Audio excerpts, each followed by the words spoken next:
Okay, we are recording, so welcome, Cynthia.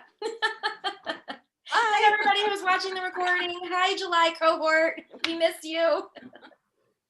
Okay, so this is the first session of a series of 5 webinars to really sort of walk you through the process and help you sort of ease your way in bit by bit to creating your portfolio.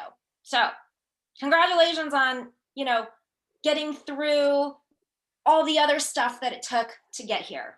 So I'm going to go ahead and share my screen.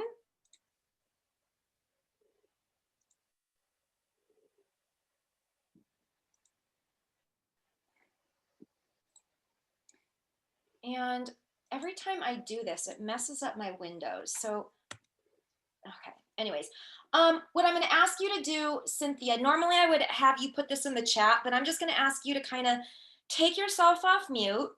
And I'm interested to see what you've done already. So I emailed some pre-work. If you didn't get a chance to do that, then you would be an A. I haven't done anything yet, but I'm here today. Or a B would be like you have reviewed some of those resources. C would be like, I've actually started digging into my alignment map. And then D, which I would be shocked if anyone was ever at a D, rocking and rolling. So Cynthia, hi Jessica. Cynthia, share with me which one of these best describes you. I am definitely a B. I got in, I looked at everything, starting to have a few ideas rolling around in my head, but haven't tackled anything beyond the pre-work yet. That's great. That's exactly where you're supposed to be. Jessica, how are things? Well, I just ran into the door. So things are good. How are things with you guys? 2020 is upon us, but we're all hanging in there, Seriously. Jessica, by chance, did you get a chance to look at the pre-work for portfolio? Are you talking about the link you just sent or that just on the ISTE? So about 2 weeks I sent an email. 2 weeks ago I sent an email and it said that I was going to give you some pre-work, and I linked to a video that showed about 4 or 5 resources that I wanted you to sort of review before we No, honestly, I didn't do that, but I've gone through the stuff on the ISTE website about the portfolio requirements. That's where I've started so far. I didn't do your pre-work, but I've done that. Well, I think you might have done my pre-work because that was the pre-work. Oh, I've been trying to stay on top. I started another program on top of it, so I've been trying to do side-by-side checklists. Sorry. My gosh. Okay, so for the people who are watching on the recording, I would just encourage you to go through those materials because they're going to help you sort of get a big picture of this process so that you even know sort of what questions you have, because we're going to start talking about it in smaller chunks. So let's kind of get rolling here today. This is just a little bit of a review. You've already seen this slide when we had our Zoom sessions together.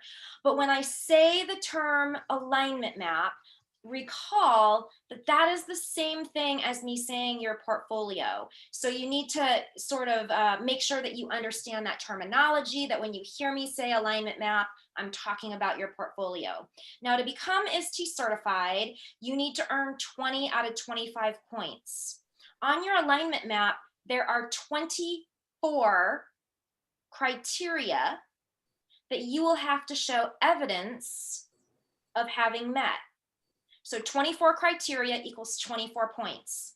There's 1 extra point available for a reflection, 25 points. So when an evaluator gets your alignment map, they're going to go line by line.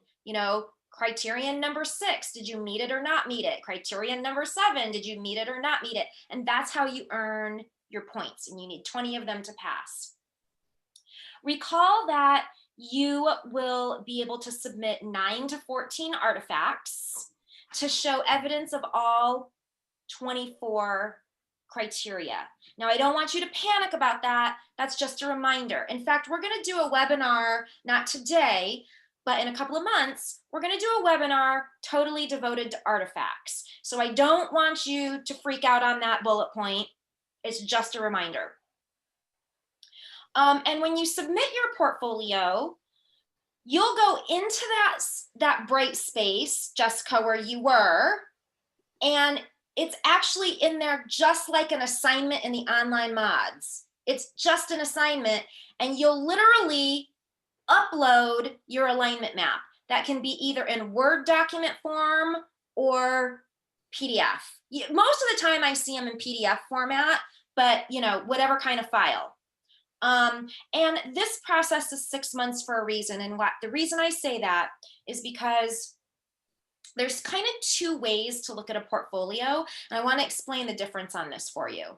So sometimes a portfolio is used as like a brag book, right?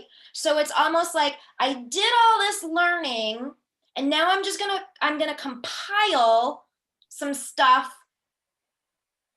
that I learned, and I'm gonna put it together as sort of a brag book, and I'm gonna turn it in. But that's not what this portfolio is. This portfolio is actually like the process of putting together the portfolio is the third leg of this learning journey. So this is not just compiling stuff and organizing it. If all it was compiling stuff, the process wouldn't be 6 months long. You know what I mean? It's 6 months because it's a really reflective process on your practice. And like you went through the initial session and you went through the online modules and you created a bunch of things that might be starting points for your artifacts and those kinds of things. But there's a good chance that there's going to be some gaps, right? There's going to be some gaps on those 24 criterion that you're like, I haven't done much to address this criterion yet. And that's why I say the process is 6 months for a reason, because it gives you time to continue to transform your practice, always going back to the standards and now the portfolio criterion to figure out how you can continue to transform your practice to add to your portfolio. Does that make sense? Yeah, okay.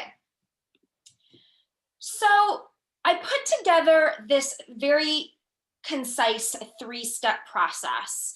Now, to be clear, this is not ISTE's process for developing a portfolio. They don't have an official process for developing a portfolio.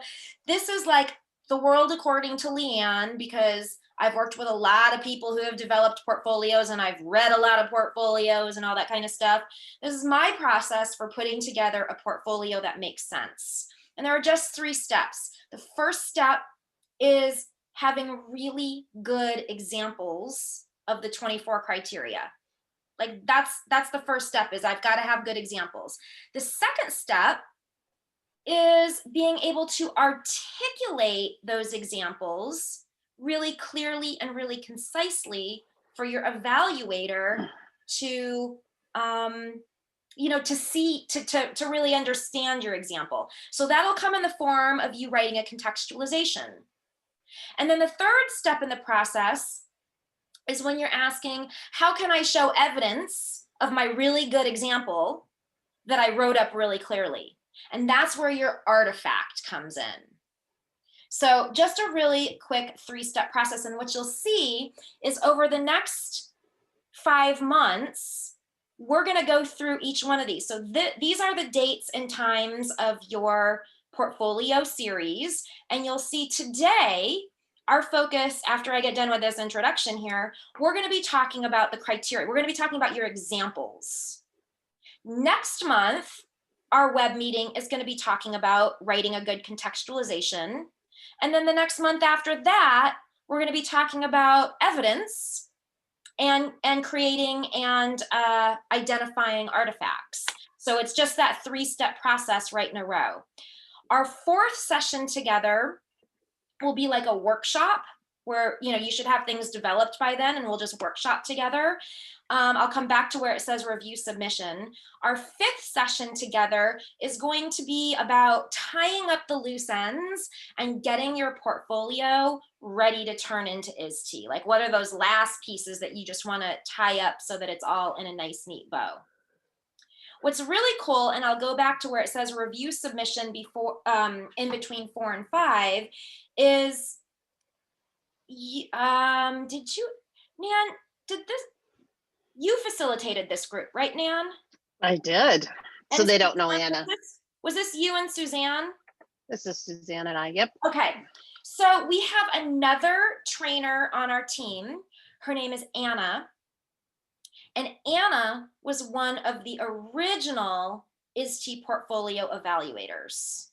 She evaluated portfolios for 2 years, and she just recently stopped being an evaluator because she hopped on as a trainer, and you can't do both training and evaluating. So what we've asked her to do, and she's agreed, is to do a mini review of your portfolio. And what that actually entails is, in that window between February 22nd and February 26th, you will be able to submit to Anna up to 5 criteria with both your full-fledged contextualization and your artifact, and she is going to give you evaluator quality feedback. She's going to tell you, as an evaluator, this would pass, or as an evaluator, this would not pass. And if it doesn't pass, she's going to tell you exactly what you would need to do or what's missing there in either your contextualization or your artifact, your example. She'll give you that feedback so that you can, you know, take it and start sort of like apply that feedback to your other criteria submissions. So we're really lucky to have her. And then of course your portfolio due date is April 16th. Leanne, For can I each one ask of a these 5 sessions, I'm going to give you some pre-work, and I'm also going to give you like a homework assignment. Now, to be clear, let me see, how do I say this? The pre-lesson activities are kind of like warm-ups, and your warm-ups will always kind of refer back to them in the session. And these are not, wait, let me tell you about the homework. The homework I'm going to give you is usually like, if I were developing a portfolio, this is the thing that I would do as a, like for tonight, for example, this is what I would do as a first step in developing my portfolio. So those are the types of homework assignments you're going to get. Now, to be clear, these are not required. Okay, so if you don't do an assignment, it's not like you're going to get a grade on them, or that you need to complete so many assignments, or you're going to not be able to go through in the process. This is really just a support for you guys. What I will say though is that I have assigned due dates to the assignments, because if you get them in by the due date, we're going to give you feedback on that assignment. And Nan is the one who gives feedback. So basically what she does is she checks out your assignment, and she just wants to make sure that everyone is on the right path, that you're not sort of bird walking over into no man's land. And if you are bird walking into no man's land, she's gonna like give you that feedback to steer you back on course and make sure that you get back on that correct pathway. Jessica, you may have had a question. Did you? I do have a question, and I don't know the right time to like insert the question. Go ahead. So, and you can tell me if you're going to cover this later or not. What I'm struggling to wrap my head around as I start like developing different activities and everything is the organizational piece of how I'm putting this together.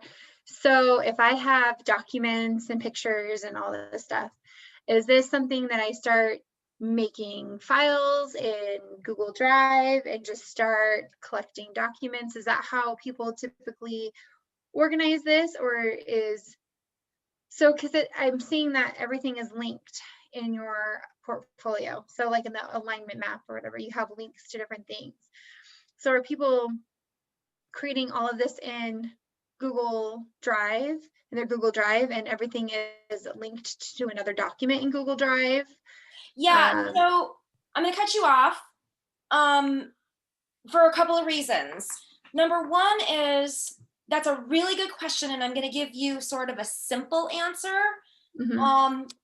But I'm not gonna give you a totally complete answer, okay? Okay. So the reason I don't want to give you a totally complete answer is because I don't want you to put the cart before the horse, and I don't necessarily want you thinking about artifacts and focusing on artifacts right this second.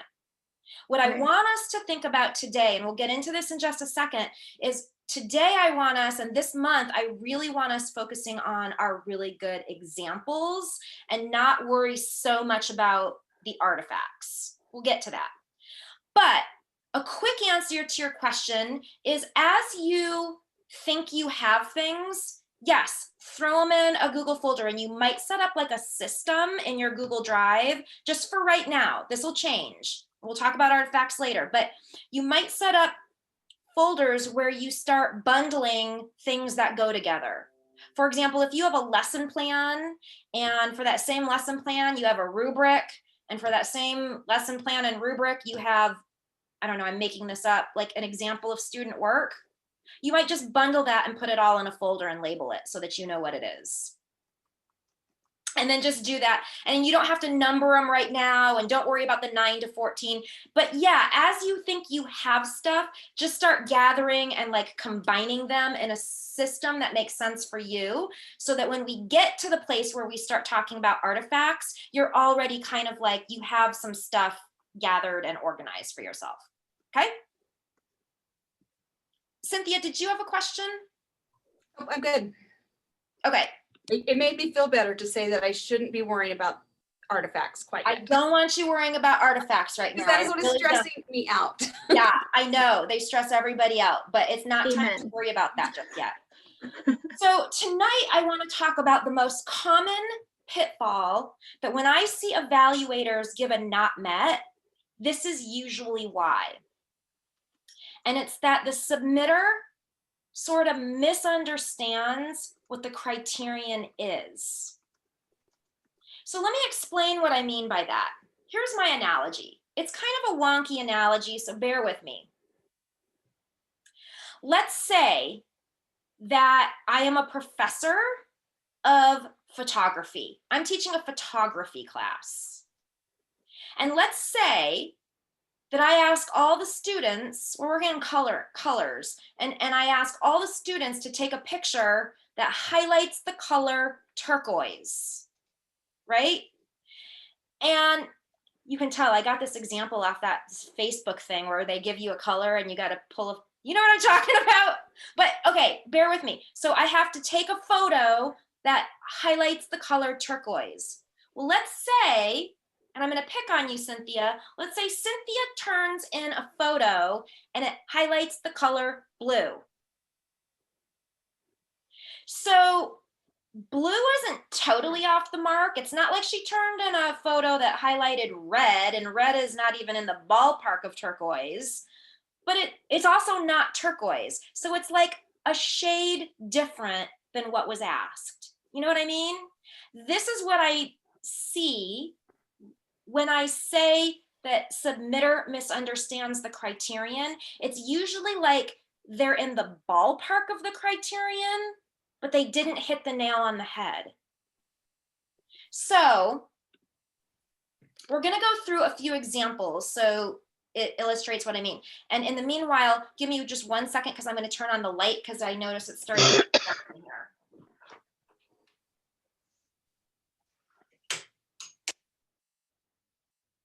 Okay, so this is criterion number 8. Now, criterion number 8 is a citizen standard. Okay, just to review, this whole portfolio is based on the ISTE standards for educators, not for students, for educators.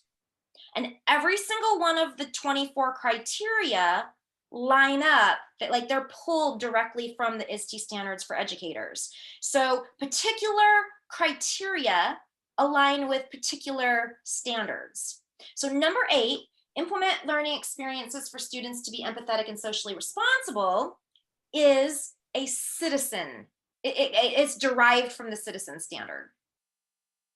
So the example here, and I have seen this on a number of portfolios in real life, the submitter explains how she builds community in her classroom. And she talks about doing like class meetings, and she talks about all these rapport building activities that she does so that students are empathetic towards one another, and they just build a strong community, and they contribute to the classroom in very empathetic and socially responsible ways. So given that example, why is that example blue? Like it's in the ballpark, but it's not turquoise on the spot. Why is that?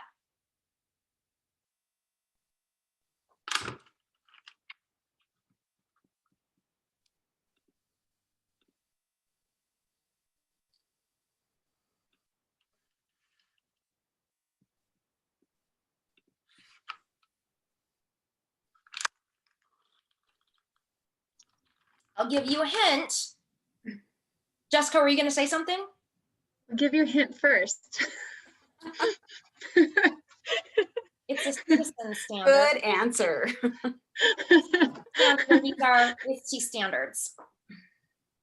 Well, I was gonna say it doesn't necessarily follow the technology part, like the digital citizenship, and it doesn't really follow like a specific lesson. Like I don't see a specific example. Like it says blog writing and sharing, but I wouldn't see like a specific way.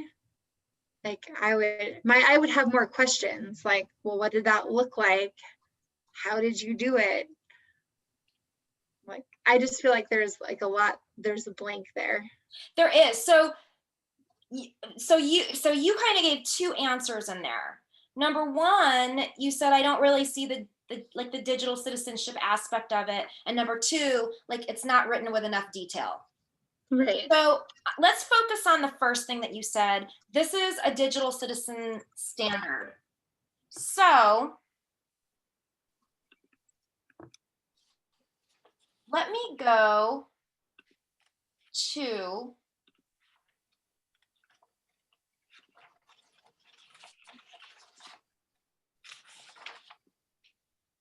this criterion guidelines document. And basically what this document is it is the alignment map with all the criteria on here, but also a bunch of guiding questions. So let's scroll down to number 8. So what we can see on here is number 8 is a citizen standard. So I can review the citizen standard if I need to get my brain wrapped around that a little bit. And then you can see these guiding questions. And the first one right out of the gate is, how do you provide experiences for your learners to socially contribute to online communities? Then listen, how are your learners guided to be empathetic when providing feedback and engaging in online discussions? So what I see wrong in this particular example is that this teacher, and by the way, these are great practices. So I'm not criticizing the practices here. Class circles, building rapport, doing all that kind of stuff. These are great classroom practices, but it doesn't necessarily align with that citizen standard, which is asking for how you're implementing these learning experiences for students to be empathetic online, in online and digital communities. You know what I mean? Does that make sense? Okay, let's look at another example. This one is set professional learning goals, and this is aligned to the learner standard. Let's take a look at the example. The submitter talks about her goal to conduct professional development. Let's say this submitter is a professional developer, and her goal is to conduct PD at each one of the schools in the district. Now I'm going to tell you, this example is like another blue one. It doesn't hit the mark on the head.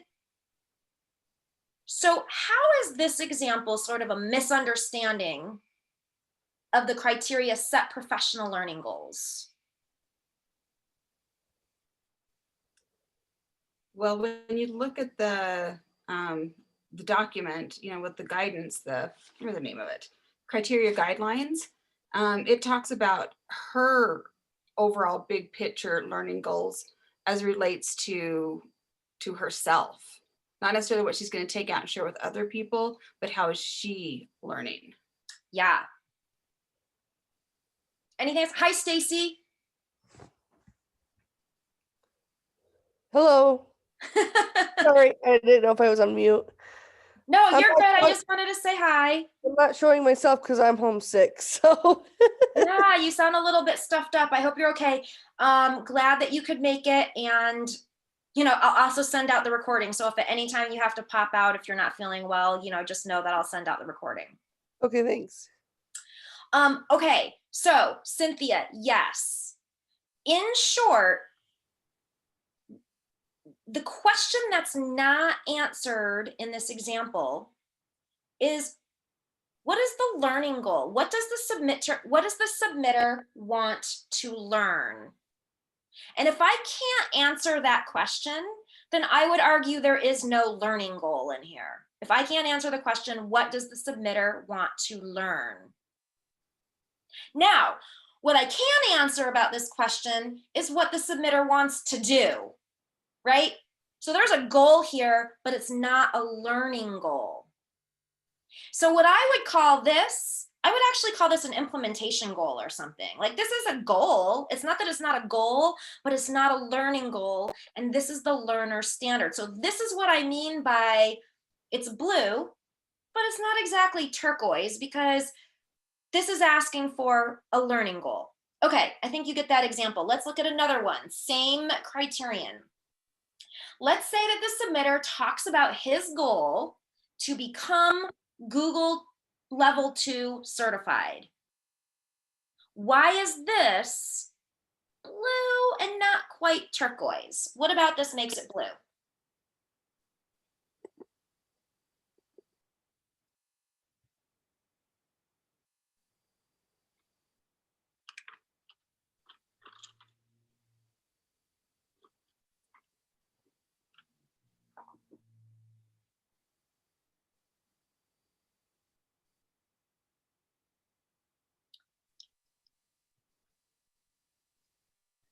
I think it's kind of along the same lines as the other one, but I also think when we're talking about the teaching and learning to address, like, it has to do with the standards themselves and continuing to learn as a professional. Cool that you want to be Google certified. That's a cool personal goal. I don't know if that extends to like deepen learning of others necessarily. Like, it's a skill. Like, I guess it's like one skill. It's like becoming like Flipgrid. Like, you're really good at one technology tool. I mean, Google has many technology tools, but it's not like an overall deepen the learning of technology integration. I mean, it could be, but we can't really tell from this example, right? So, Jessica, you're right on. And let me throw this back at you. If I asked you, what does the submitter want to learn? Could you tell me? Well, I mean, I think that they want to learn. I mean, I could infer that they want to become, no, I mean, they want to learn how to be Google certified. They want to use Google tools. See, okay, so you just said this. I can infer that they want to learn how to use Google tools. Yeah, I kind of mashed that all together. So here's the thing. This one is closer to the mark than the first example, but it's still a little bit off because Jessica had to infer that the learning goal was to learn Google tools, right? We had to infer that. because achieving a certification is the badge that you get at the end of the day, but it still doesn't necessarily talk about what you want to learn. So this would be a better example if the submitter talked about his school adopting Google product, the Google Education Suite, and I'm a 7th grade teacher, and because we have all these tools, I really want to learn how to integrate and become more proficient at this Google Education Suite so I can offer more digital learning experiences for my students. That's my learning goal. I want to learn how to integrate more Google tools into my curriculum to provide more, digital learning experiences for my students. That's the learning goal.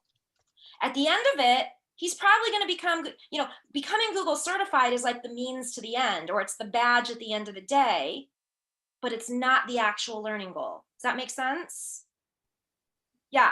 So let us go back to the certification criteria guidelines document. We can go up here to number 2, set professional learning goals. And I think this is what you were looking at too, Jessica, when you were answering the question. And these should be learning goals that relate to deepening your teaching and learning process using the ISTE standards. So it's very possible that submitter had a goal to learn these Google tools that really got in here, but you don't want to just talk about the certification. That's not the goal. That's just the badge. You want to talk about the learning. Okay. Let's go to our third example. Can I ask one quick question? Please. So, okay, so when you talk about that, there was you can talk about why they're doing it, which I understand, but there was like a badge. There was something I think that they could just, their artifact would be like the badge, and then their reflection would be explaining the why, right? Ish. The badge, if they had already earned it, could definitely be part of an artifact for sure. I would say that this submitter could do an artifact that doesn't even need the badge. If they were in the middle of getting their certification, they wouldn't necessarily need it. But if they had the badge, that could be part of an artifact. Absolutely. Because I'm thinking a lot of professional learning doesn't come with a badge. I mean, some does, but a lot of it is just, you just get better. Yeah. So how do you demonstrate that you're getting better, that you're growing, that you're this is kind of a funky one for an artifact, and I don't want us to get too hung up on artifacts today. I know. Don't. So, but I'll quick answer you on this one. Is this one, this criterion usually has its own artifact, typically what I've seen, and it's usually a created document that someone makes with their learning goals and the steps that they're going to take to reach their learning goals, and then perhaps any evidence along the way that would show evidence of that. Okay, but let's not get too caught up in the artifacts. Okay, let's look at one more example of this one, and then we're going to move on. So this submitter talks about her goal to participate in the Hour of Code this year. If you're not familiar with, Cynthia, are you familiar with the Hour of Code? So what's the Hour of Code, Cynthia? So Hour of Code is basically a challenge during the month of December, just encouraging students to participate in 1 hour of coding. It's lots of time. It's sponsored by a lot of different companies, code.org, Tinker, things like that, all set up activities that students with little or no experience can jump in and try coding for an hour. Yeah, so this teacher, let's say it's a computer science teacher. I don't know, I'm making this up. And her goal is to have all her students participate in the Hour of Code. Why is this also not quite set professional learning goals?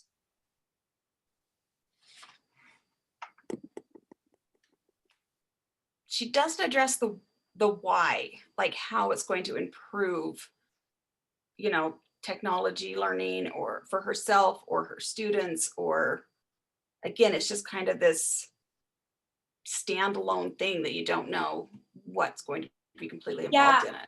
Exactly. I would argue that this one is almost like the first example where it's sort of like an implementation goal, like here's something I want to do or I want to participate in. But again, I don't really see like, well, what do you want to learn? So it's coming back to that question, what do you want to learn? Now, again, Hour of Code could be the culmination of this teacher learning how to teach coding or how to integrate coding into her science class, right? So this example could be written up like my learning goal is to learn exactly what I said, learn how to integrate more coding experiences into my middle school science class. That could be the learning goal. At the end of the day, I'd really like to have them participate in the Hour of Code, but I have a learning goal. And there are some things that I'm going to need to learn in order to achieve that goal. So again, we just really want to focus on the learning aspect of this thing. Okay, let's move forward. When we talk about like hitting the criteria on the head and giving those examples in your practice that line up with the criteria, there's one clear way to avoid this, and that is using the criteria guidelines document. So we already looked at this earlier. I want to emphasize that this should be bookmarked. This should be every single time you work on your portfolio. This should be a tab open on your computer. If you want to, I don't think it allows you to print, but if it could, like, print it out and sleep with it under your pillow, because this is going to be your very best friend in creating your portfolio. Because if you read through these reflective questions, you will not misunderstand the criterion. These guiding questions, it's like leading a horse right to water. These reflective questions will tell you exactly what the evaluator is going to be looking for you to provide an example of. Okay, so that's my little plug for this document. And by the way, every time we meet, you're going to see this slide, because this document is that important. Like, it just, if you use this document regularly, you're going to have so much of a better chance of completing a successful portfolio. All right, I'm going to do a quick check-in. I'm going to ask you to either type something in the chat or just take yourself off mute. There's so few of us, and tell me how you're feeling about what we've talked, but not about the whole portfolio process. How are you feeling about what we've talked about so far? I'm feeling pretty good. It's like I can read this document and I can follow instructions. Yep. And the examples made sense to you in terms of like, this doesn't quite meet it, but this does. That made sense? Yeah. Okay. Good, Jessica? Yeah, I'm feeling a lot calmer. Like Sue was saying at the beginning, I was kind of worried, like, should I be having all these artifacts Nope. already? And when you said stop worrying about the artifacts, like my heart rate went down a little bit. I'm also feeling a little better that you clarified the specifics. I like those examples that you put up, so thank you for those. And I like that the analogy from teal to blue. Yeah, where it's just a little, it's like not totally off. It's just a little off. And you want to be careful of that. Stacy, Right. feeling good from what you've heard so far. Okay, let's move forward. Okay, one more example.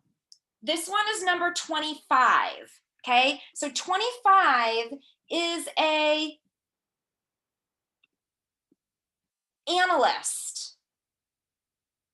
Okay, so if you have this open, do you guys have this open, this document? Yeah?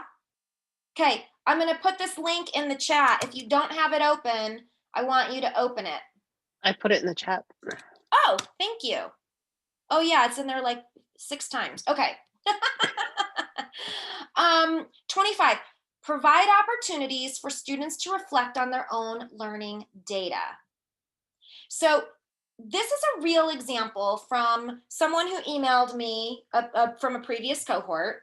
And she said, here's my example. Now, to provide you a little context, this person is a professional developer in her district for technology integration. So basically, she said that she does this whole series for teachers on Google Classroom because they are a Google district. So she does this whole series. And the capstone assignment, the very last piece, is a self-reflection on their learning. You can read it, okay? A self-reflection on their learning. Now, let me give you another example. Then she sent me this, and she said, here is what the reflection actually asks them to reflect on.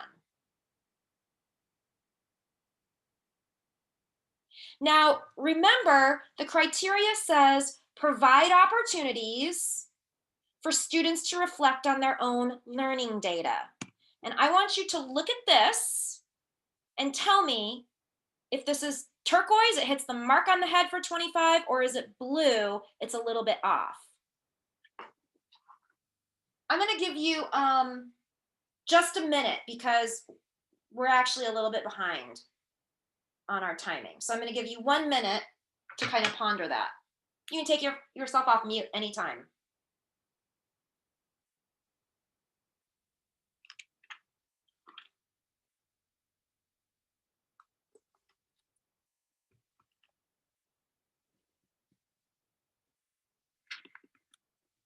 Whoops, sorry. I'm gonna put this back up. I just wanna see how much we have left.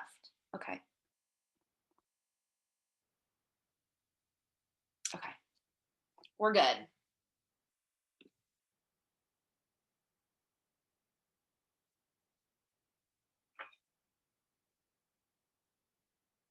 We have about 20 seconds left and then we'll talk about it a little bit. Hi, kitty.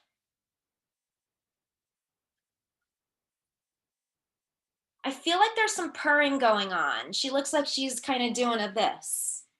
Yeah.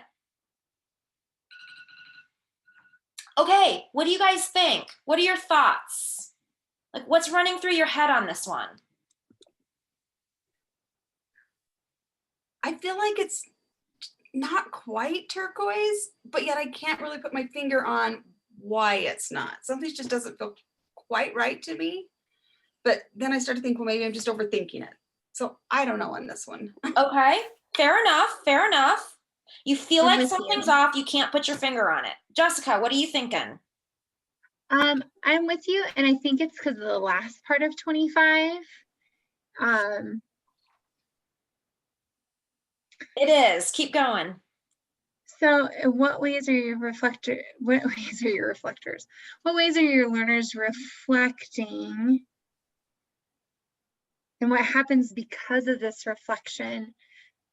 Do you see as their advantage? Because I've read this like 4 times now, and I'm trying to figure out like, so I think the first part she's giving, there's that reflection piece, but then the second part, it's something to do with what happens. So what's the advantages of using technology for reflection? I don't know, is that a handwritten document or is that something on technology, that reflection? I think they're gonna create it in a new Google Doc. It says that down at the bottom. Okay, I want you to read all the words on criterion number 25 that I have up on the screen. I want you to read all the words. Providing opportunities for students to reflect on their own learning data. So data, there's something with data. Yeah, there's nothing tangible. I guess that's where I was getting. Yeah. So for this one, students reflecting on their learning is different than students reflecting on their learning data. See what I'm saying there? Mm-hmm. So here we see lots of really great learner reflection. You know, what did you learn? What will you do moving forward? You know, these are great reflection questions. But this isn't an example of them reflecting on their learning data. Now, here's what we talked about, because I ended up calling this participant and we talked through this example. And I said, what if because this is a series of Google trainings. What if at the very beginning you had a pre-survey? And let's say this pre-survey had like 15 items of all these different things in Google, and it asked students to rate themselves and how familiar they are with all these different skills in Google. What if they took the same 15 item survey on your third session?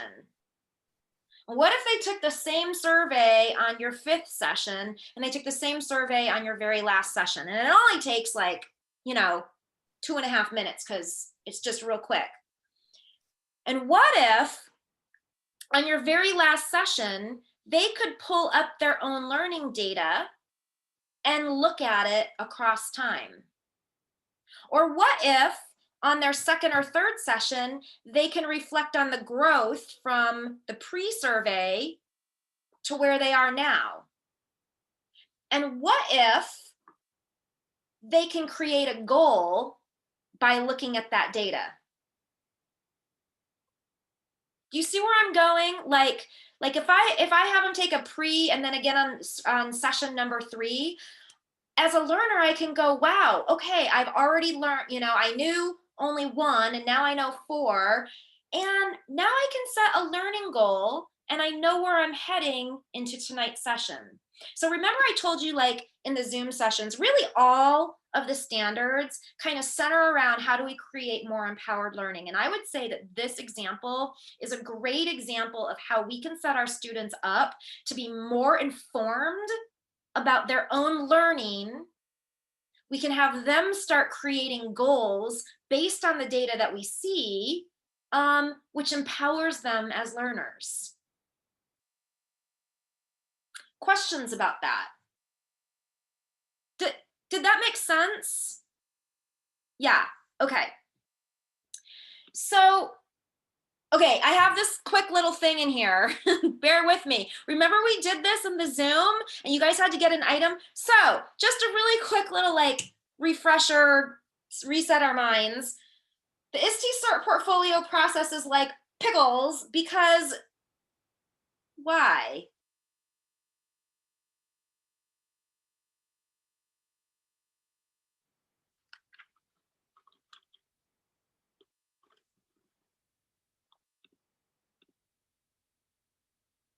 Gotta have an answer for me. Something. No 2 portfolios are exactly alike, and no 2 pickles are exactly alike. Okay, we'll roll with it. Jessica, you got anything? Oh no, hers was good.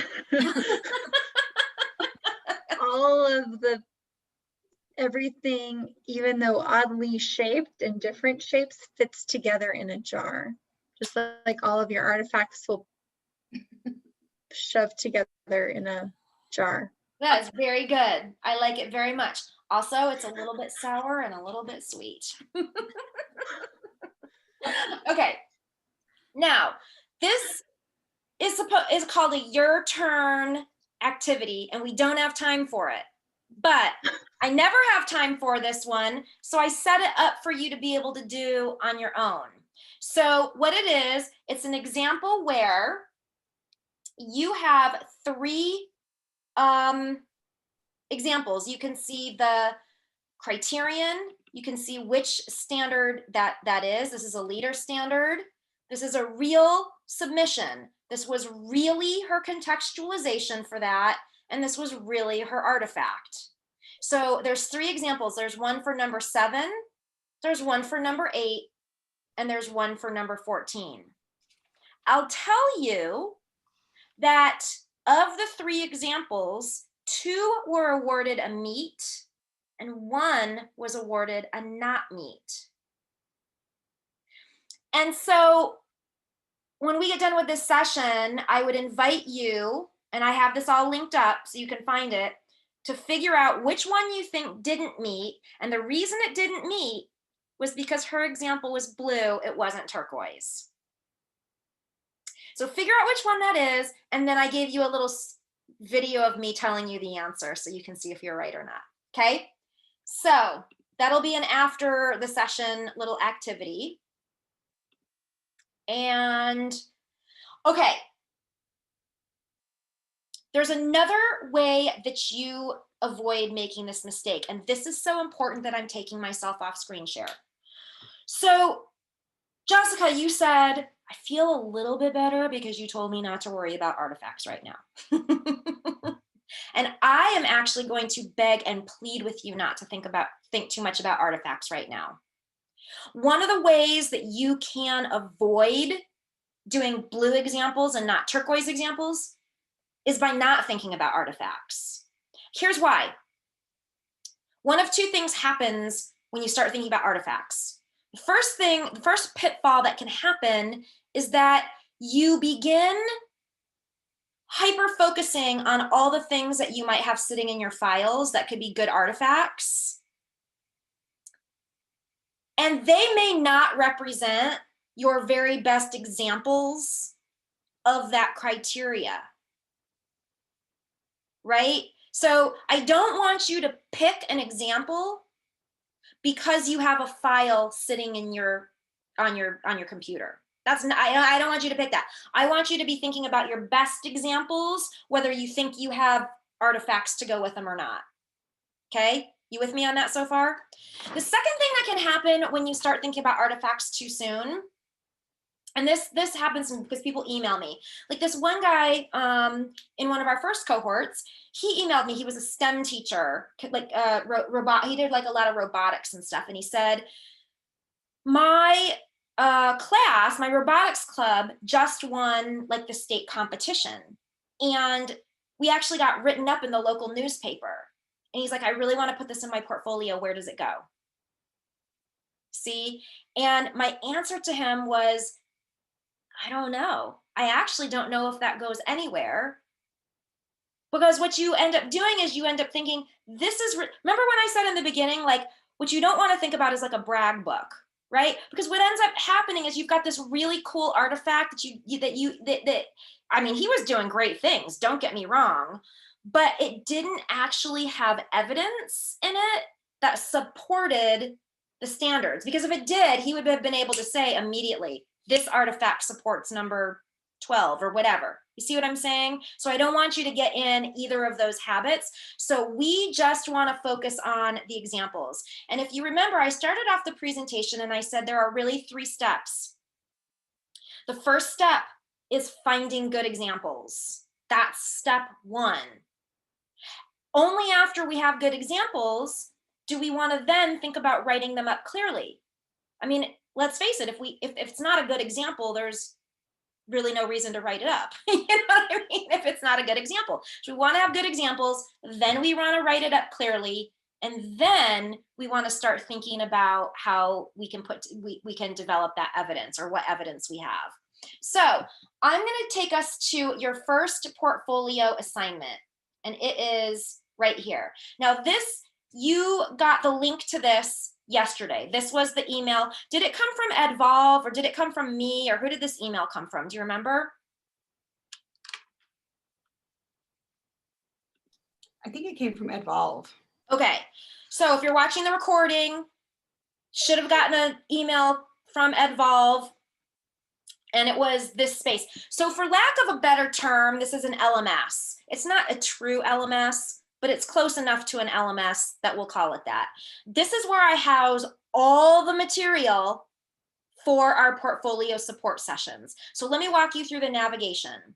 Wait, am I sharing my screen? I'm not, am I? Nope, because I took myself off to Nope. talk about that. Okay, here we go. Am I on the right thing? Yes. Okay. You can see the Checkpoints. 1, checkpoint 2, okay. 3. So here's where you'll get into. So you'll see that we have the 5-month checkpoints over here on the left. Now, when I drop down any of these arrows, you get to pages. So we're in the 1-month checkpoint. If you clicked on 1.1, what you would see is all the pre-work that I sent you. So this was all in an email because you weren't enrolled in this course yet. But this is basically the same thing that I sent you in an email, including the link to the video, including a link to the criteria submission, the guidelines document, all of that kind of stuff, pre-work. When I click on 1.2, this is the web meeting.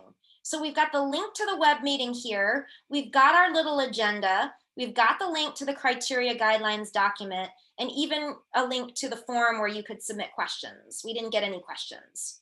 Now, tonight, I'm gonna upload this recording, and then I'm gonna link it down here. I do these portfolio sessions with all the Wyoming folks, so you can see their session 1 recording and all that kind of stuff.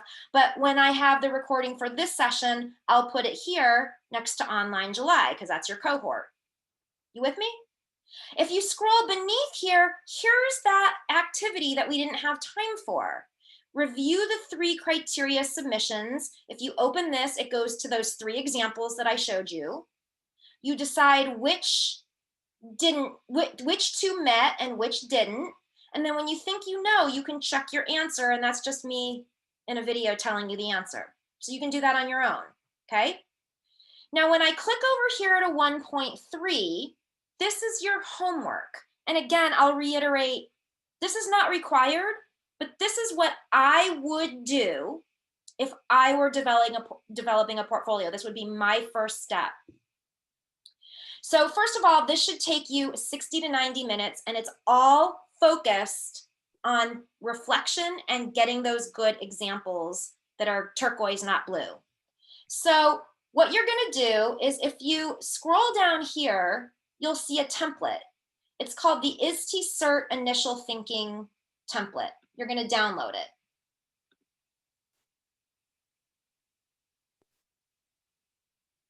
And basically, while we're waiting for that to open, it looks pretty much like an alignment map. And what I want you to do is to reflect on your practice. I want you to have your criteria guidelines document open, and I want you to take bulleted notes, set professional learning goals, and I can take notes either in bulleted format or casual format or whatever about my practice and my example of my learning goal. And I can do this for all 24. It will be numbers 2 through 25. I want to think about how I've promoted a shared vision. I want to think about how I've advocated for equitable access. I want to think about and take notes for all of these. Now look, there's another direction here. Okay, so that's what you do first. Then I want you to color code your template. So let's say that I've taken notes on all of these. Now I'm going to color code. And you can see I have the directions up here too. Step 1, take notes. Step 2, color code. So let's say I totally have a great example for this, like an awesome example. Then I am going to highlight that green. Let's say that I have an example for this, but it's like not the greatest example in the whole world, but it is an example. I'm going to color code that yellow. And let's say, not leader, just, yeah, you know what I'm doing. And let's say that, oh my gosh, advocate for equitable access. I have nothing. That's a gap in my practice. I'm going to color code that red. Now, what this allows you to do is a couple of things. Number 1 is it really promotes your reflection. Just your reflection about your practice. And again, not your reflection about what artifacts you think you have in your files, but reflection on your practice. And what I think is really valuable is not only the reflection, but it's like this finding the gaps. If I know that number 7 that is a gap for me, then I have another 5 months. You know, that again, I said in the beginning, this is 6 months for a process, for a reason. But I can't start working on those gaps until I know what they are. And it's okay, you'll have them. If I were to fill this out right now, I would probably have some gaps. It's okay to have reds, and I don't want you to think there's anything wrong with that. What's most important is that we see where our reds are so that we have, you know, we have 5 months. When might be an opportunity for me to model new resources or tools, and I can start thinking about that. You know what I mean? And then the third step in this process that I highly recommend is finding a critical friend in this cohort, exchanging or setting up a phone call and being that critical friend, asking questions, looking at that criteria guidelines document, and so forth. So once you complete that process, then you will go here and you will upload your completed document here. And Nan's going to give you some feedback on that. You can see that your due date is December 7th. That's about 2.5 weeks from now. Now, I'll tell you that we are slightly squishy on the deadlines. So just like we were in the online mods, if you need an extension to get your assignment in, just email Nan, she'll be fine with it. But the reason we give you a deadline is because these sessions are a month apart. And if we give you till next month, you will wait until next month to do this. And we really want to keep you in the energy of the portfolio development. We want you to continue moving forward. We want you to be identifying those gaps within the next 2 weeks. Because I tell you, I know how it is. When you have 6 months to do something, it's really, especially something as big as this, it's really easy to say, I'll do that later. I'll do that later. I've got time. I've got time. So I usually give you about 2.5 weeks for these assignments to keep you in that energy and to keep you moving forward. I think that's it. I'm sorry I ran 5 minutes over. That's what we have for you tonight. I hope that this sort of like gave you a place to start in this process and gives you something manageable to do to move forward. That was my goal, give you something manageable to do to move forward so it doesn't seem like this great big crazy mammoth thing. I'm going to stick around if you have any questions. I also want to respect your time. So if you need to go, thank you for being here tonight. It was great seeing you. And I'll stick around. Thank you, Nan. Thank you, Leanne. I will sleep better tonight. Good. Yes, thank you for your time. Yes, thank you. Feeling okay? Yeah? Yeah, I feel a lot better. Cynthia, I was going to ask you, do you want to, since we're both on here, do you want to pair up? That would Would you be be interested? awesome. Okay, Yeah. I can send my email in the chat if you would like.